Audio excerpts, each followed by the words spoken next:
Hello friends, फिर से स्वागत करता हूं आपका आपके अपने चैनल सुशांत चेस स्पाइस में। आज का टॉपिक है अटैक फ्रॉम द ओपनिंग और फिर से एक हम देखने जा रहे हैं C3 सिसिलियन का गेम। इस ओपनिंग में से हमने देखा पिछले बार कि किस तरह से अटैकिंग पोजीशंस ला सकते हैं। व्हाइट स्लाइट एडवांटेज मेंटेन करते हुए सेफ और साउंड पोजीशन के साथ अटैक क्रिएट करने का सोच सकता है। ग्रैंड प्री अटैक की तरह शार्प ओपनिंग नहीं है, पर ज्यादा स्टैंडर्ड और सॉलिड पोजीशंस आते हैं। आज हम चलते हैं फिर से एक और D5 लाइन के गेम पर। E4 C5 C3 को ब्लैक ने खेला D5। ये मूव काफी पॉपुलर है और सेकंड जब ब्लैक को विन ही चाहिए होता है तो ब्लैक NF6 मूव के लिए ट्राई करता है। E takes D5, queen takes D5 D4। इसका जो फर्स्ट गेम था उसमें मैंने NC6 NF3 BG4 लाइन के बारे में डिस्कशन किया था।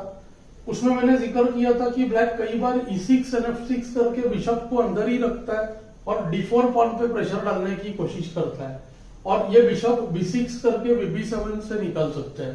तो आज का ये जो मेरा गेम है यह फिर से एक IM के अगेंस्ट है, जिसमें हम देखेंगे कि किस तरह ओपनिंग के बाद ही तुरंत स्लाइट एज पोजीशन आ गया और यह ऑलमोस्ट किसी भी प्लेयर के साथ इस टाइप का पोजीशन मेरा कम से कम 3 या 4 बार आया है और ऑलमोस्ट हर एक बार पोजीशन मेरा विनिंग ही रहा है। इस लाइन में पर्टिकुलरली मेरा जो IMs के अगेंस्ट का स्कोर है काफी हाई है, 3.5 on 5 या इस तरह का कुछ स्कोर है या 4 on 6 का स्कोर है। तो NC6 NF3 ये एक लाइन पॉसिबल है। दूसरा यहाँ पे पॉसिबल है पहले NF6 करके वेट करना। तो इस गेम में ब्लैक ने NF6 किया, व्हाइट NF3 कर सकता है बिना कोई टेंशन के। BG4 आते ही BE2 करेगा और यहाँ पे मेरे ख्याल से ब्लैक ने पहले NC6 करके टेस्ट करना चाहिए कि व्हाइट BE2 कर रहा है या BD3, क्योंकि BD3 करते ही BG4 में प्रॉब्लम होगा।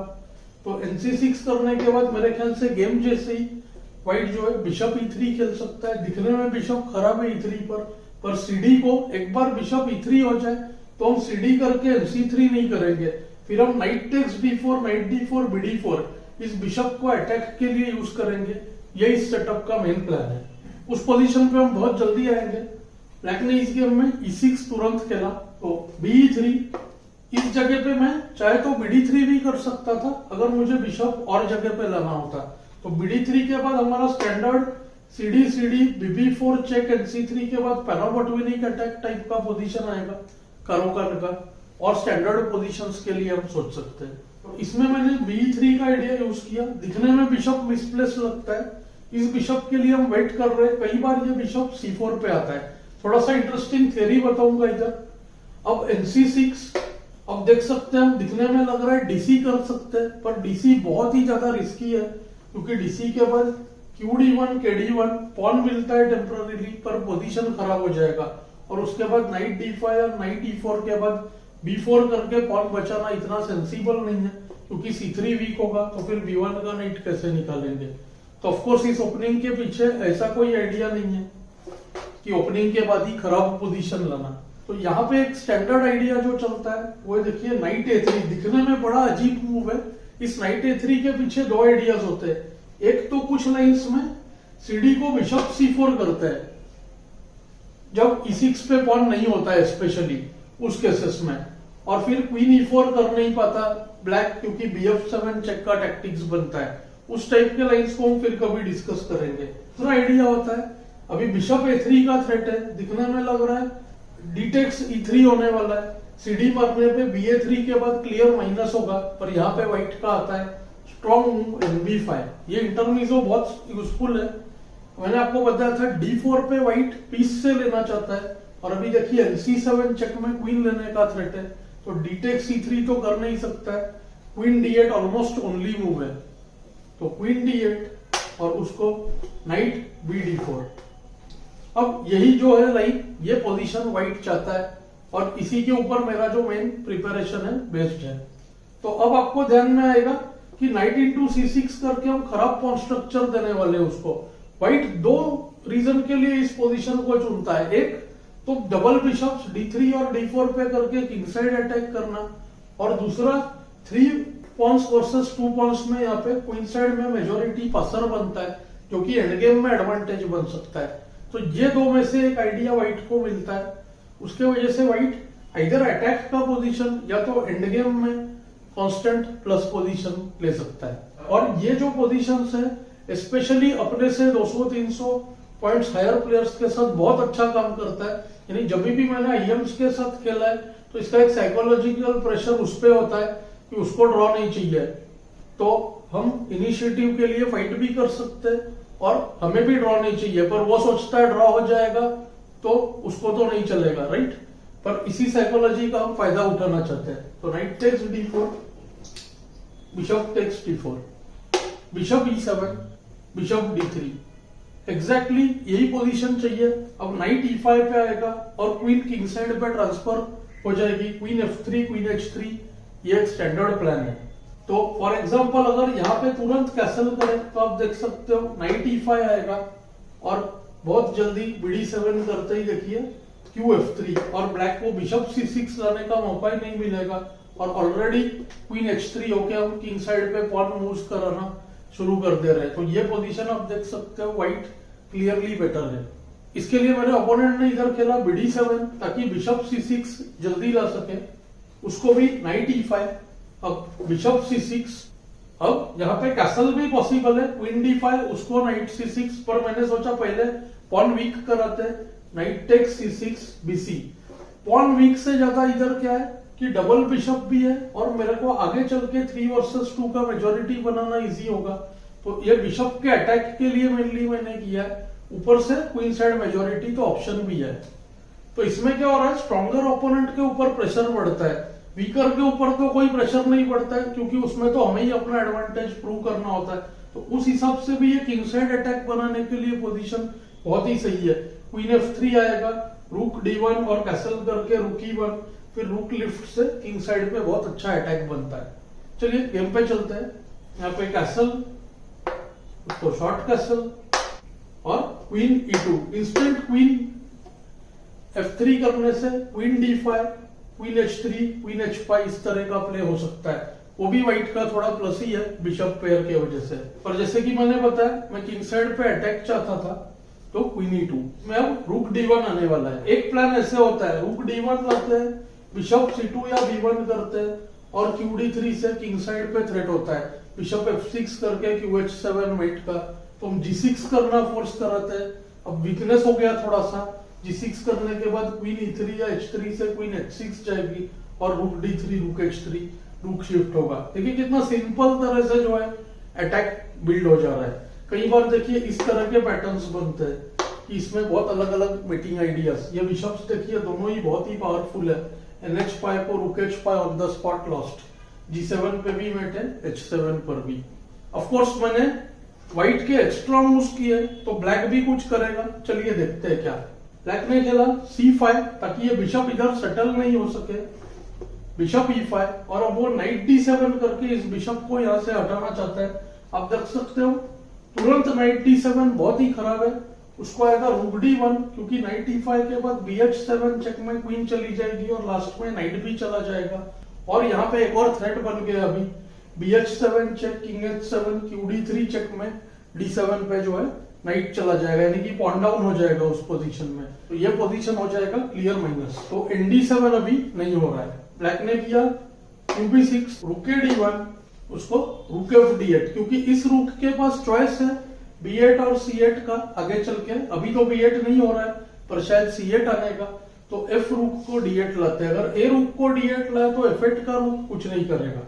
और अब ब्लैक चाहता है nd7 करना, तो मैंने यहाँ पे देखा था कि बिशप के लिए जगह बनाना चाहिए और एक दूसरा प्लान भी है c4। दिखने में लगता है nd7 को मैं बिशप c3 करना चाहता हूँ और फिर bf6 करेगा, तो स्लाइट प्लस तो रहेगा ही वो पोजीशन। पर ब्लैक ने सोचा ठीक है इतना ही है, पर यहाँ पे उसका टैक्टिक्स जो है मिस हो गया। शायद यहाँ पे रूक c8 खेलना बहुत जरूरी था। थोड़ा सा बताता हूँ, रूक c8 के बाद दो प्लान्स है, एक है f4 करके nd7 ne5 होने देना और दूसरा है क्वीन f3 करना। तो f4, knight d7, b3, knight takes e5, f takes e5। इसमें अब डेंजरस थ्रेड्स बनना शुरू हो गए। एक आइडिया है bh7, kh7, queen h5 check, kg8 उसको क्वीन f7 चेक और फिर बिशप चला जाएगा, यानी कि यहाँ पे F5 करना पड़ेगा और F5 करते ही EF6 के बाद देखिए किंग साइड का पोजीशन जो है खराब हो जाएगा। तो आप देख सकते हो कि उसमें व्हाइट का पोजीशन क्लियरली बेटर होगा। और दूसरा आइडिया है क्वीन F3 करना, जिससे ND7 मूव जो है टेम्पररीली स्टॉप हो जाता है। यहाँ पे होता है bishop H7 check, king takes H7, takes D7, rook takes D7, queen F7। बहुत ही इंटरेस्टिंग पोजीशन है। पॉइंट देखिए कितना बढ़िया है, पिन को यूज किया है और मीटिंग थ्रेट है। तो अगर बिशप F8 किया तो D7 का रुक जाएगा और ओनली मूव रूक G8 किया तो क्वीन H5 चेक में फिर से चेकमेट होगा। तो इस टाइप के देखिए पैटर्न्स डबल बिशप से बनना शुरू हो गया। और दूसरा पॉइंट आपने देखा होगा बिशप F6 करते ही क्वीन टेक्स D7, ये भी पोजीशन सही है। देखिए पॉइंट क्या है, रूक D8 को QC7, तो यहाँ पे जो है पीस बच जा रहा है। तो ये भी पोजीशन व्हाइट विनिंग होगा। दो कॉन्सेप्ट है। देखने में ये पोजीशन बहुत सिंपल सा लगता है। इसके लिए मेरे ओपोनेंट ने यहाँ पे ND7 खेला, पर यहाँ पे उसने एक टेक्टिकल पॉइंट मिस कर दिया। देखिए bishop takes H7, king takes H7 और यहाँ पे आ गया देखिए रूक टेक्स D7। अनएक्सपेक्टेड ब्लो, क्योंकि पॉइंट यह है कि अब इसको नहीं लिया तो रूक बहुत स्ट्रांग हो चुका है और रूक लेते ही queen E4 check, F5 forced और उसको क्वीन टेक्स 8। अब दिखने में ऐसा लगता है कि ब्लैक को यहाँ पे क्वीन साइड पे पॉन्स मिल जाएगा, लेकिन किंग साइड का वीकनेस हो चुका है। तो ब्लैक को कभी क्वीन साइड पे कुछ करने का चांस मिलता ही नहीं है। गेम ज्यादा बड़ा नहीं है, आगे के मूव्स दिखा देता हूँ।